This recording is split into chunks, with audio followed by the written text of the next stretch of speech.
Oi, eu sou a chefe Rê Almeida e esse é o Delícias na Cozinha da Rê. Que tal um pão de farinha de arroz sem glúten? Uma das maiores tradições na Itália são os pães e os farináceos. Mas com o tempo as pessoas deixaram de consumir pães com glúten, com trigo, por causa da dieta ou por intolerância ao glúten. Então é por isso que eu venho trazer para vocês a receita de hoje. Um pão de farinha de arroz.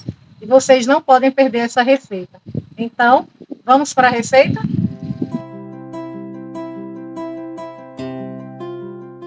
Para essa receita, nós vamos precisar de 2 xícaras de farinha de arroz, 2 xícaras de aveia em flocos, 1 xícara de polvilho doce, 2 colheres de sopa de fermento biológico seco, 1 colher de sopa de mel, mas pode ser qualquer outro açúcar de sua preferência, 1 colher de sopa de sal, 1 xícara e meia de alho poró picadinho, 2 colheres de sopa de psyllium, 1 colher de sopa de chimichurri sem páprica, que é opcional, e 3 xícaras de água. Nesse momento eu vou colocar todos os ingredientes secos em um bowl e vou misturar bem. Só não vou colocar nesse momento o sal, porque o sal junto com o fermento, ele vai inibir a ação do fermento, fazendo com que o pão não cresça. Então, eu só vou colocá-lo quando já estiver tudo misturado e for acrescentar aí os ingredientes líquidos. Acrescento também as 2 colheres de sopa de psyllium neste momento. Depois dos ingredientes secos todos misturados, eu vou acrescentar o sal, porque nesse momento eu já entro com os líquidos. Faço um buraquinho no meio e vou acrescentar o azeite, o mel e a água, misturando sempre muito bem.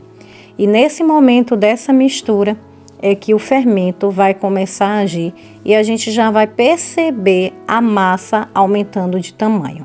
O ideal é que você vá colocando a água aos poucos para observar a textura da massa.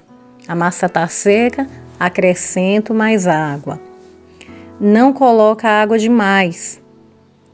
E se você observar que sua massa está muito líquida, tenha paciência.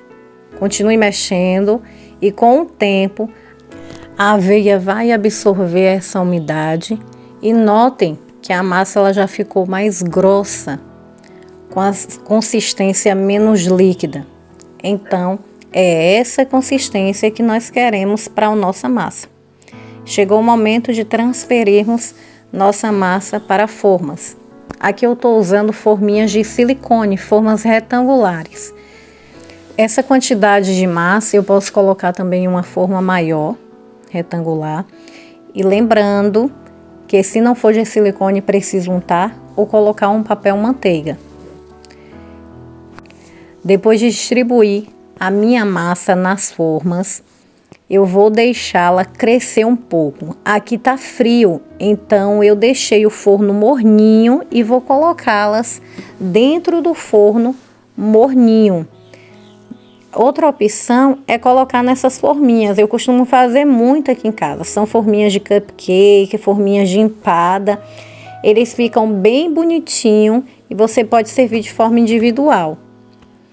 Olha só como o nosso pãozinho já cresceu.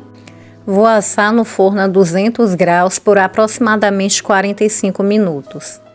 Esse foi o resultado do nosso pão. Ele estará bom quando você vê que as bordas dele já estão douradinhas. Eu acrescentei, naquele momento que o pão cresceu, acrescentei essas sementinhas que eu tinha aqui em casa, já tostadinhas, semente de girassol, de gergelim, mas fique à vontade para deixar sem ou colocar a semente de sua preferência.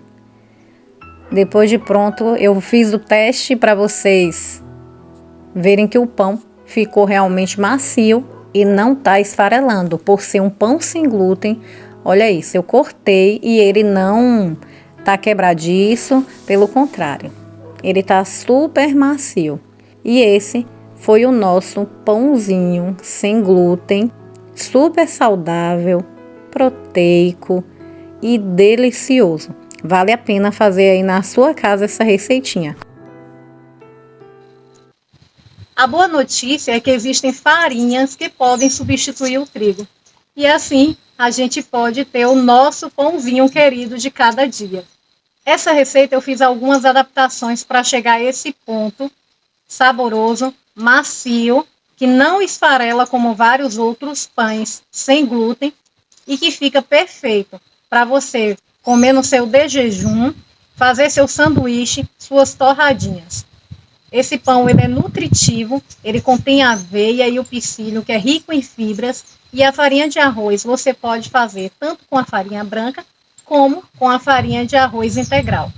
Então, você não vai deixar de testar, de fazer, de experimentar e aproveitar mais uma delícia na cozinha da Rê. E não se esqueçam, compartilhe esse vídeo, se inscrevam no canal, ative o sininho de notificação para não perder nenhuma receita e continue aqui com a gente. Tchau e até a próxima receita.